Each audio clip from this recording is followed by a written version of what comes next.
السلام علیکم ورحمۃ اللہ وبرکاتہ۔ میں ہوں محمد الیاس، آپ کا چھوٹا بھائی۔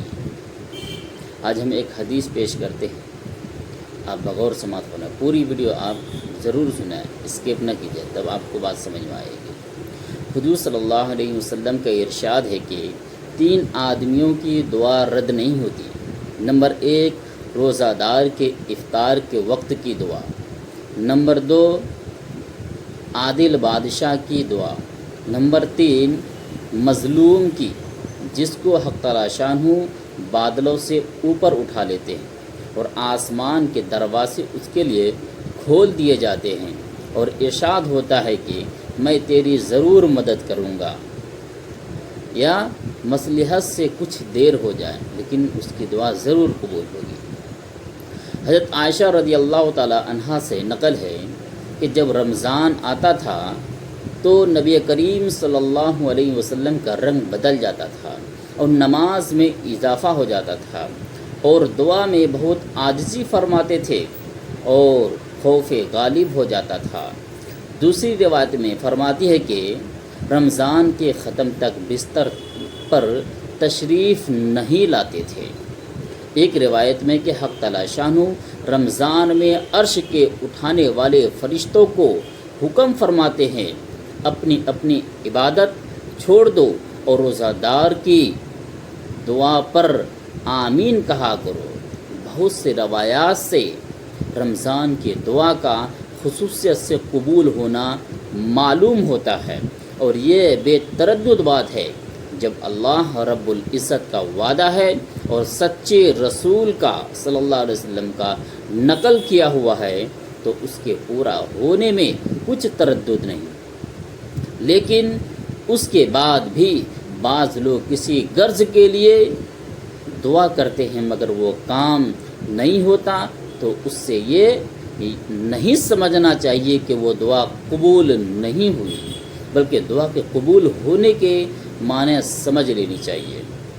نبی کریم صلی اللہ علیہ وسلم کا ارشاد ہے، جب مسلمان دعا کرتا ہے بشرطے قطع رحمی یا گناہ کی دعا نہ کرے تو حق تعالی شانہ کے یہاں 3 چیزوں میں سے ایک چیز ضرور ملتی ہے۔ کیا؟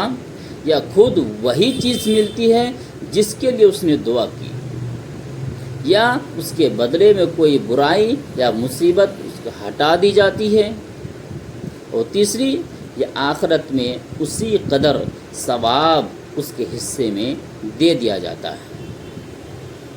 ایک حدیث میں آیا ہے کہ قیامت کے دن حق تعالی شانہ بندہ کو بلا کر ارشاد فرمائے کہ اے میرے بندے، میں نے تجھے دعا کرنے کا حکم دیا تھا اور اس کے قبول کرنے کا وعدہ کیا تھا، تو نے مجھ سے دعا مانگی، وہ عرض کرے گا مانگی تھی، اس پر ارشاد ہوگا تو نے کوئی دعا ایسی نہیں کی جس کو میں نے قبول نہیں کیا، تو نے فلاں دعا مانگی تھی، فلاں تکلیف ہٹا دی جائے، میں نے اس کو دنیا میں پورا کر دیا تھا، اور فلاں غم کے دفع ہونے کے لیے دعا کی تھی، میں اس کا اثر کچھ تجھے معلوم نہیں ہوا، میں نے اس کے بدلے میں فلاں اجر و ثواب تیرے لیے متعین کر رکھا ہے۔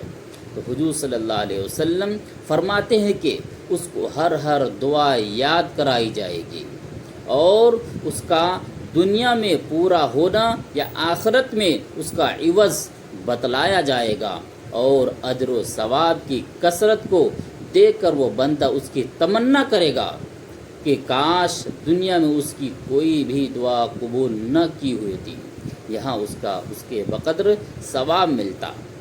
عرض، دعا نہایت ہی اہم چیز ہے، اس کی طرف سے غفلت بڑے سخت نقصان ہے اور خسارہ کی بات ہے، اور ظاہر میں اگر قبول کے آثار نہ دیکھیں تو بد دل نہ ہونا چاہیے۔